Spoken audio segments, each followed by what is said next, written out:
This is the story of how America began, the way that I learned it as a child.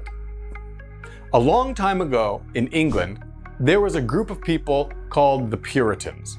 They were a Protestant Christian people who didn't like the church of their nation at the time. The Church of England was all about fancy stuff and rituals, and they wanted something simpler, something that's more down to earth, where they could live a good life and sacrifice for their beliefs. Well, England didn't like that at the time and didn't allow them to do that.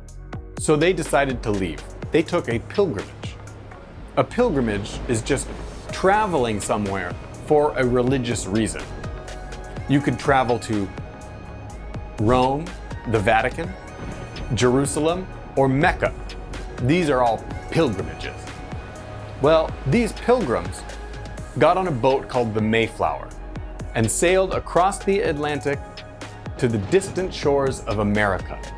They landed in a place called Plymouth Rock and found a beautiful new land with no one there.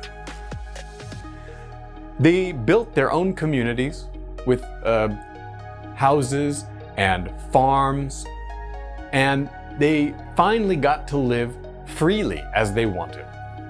But it was a very hard life, and by the winter, they weren't expecting the cold. So many died. There wasn't enough food, their homes were not warm enough, and many people died of illness.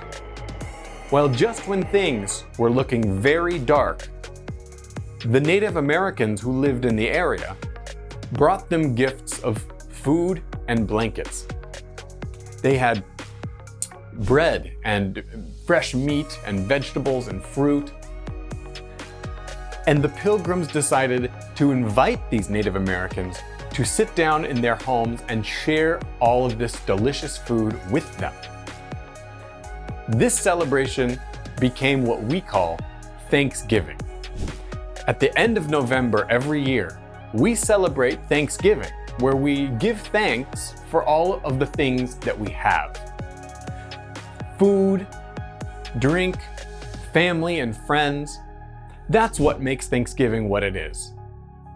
And that is the story of the birth of a great nation that we now call the United States of America.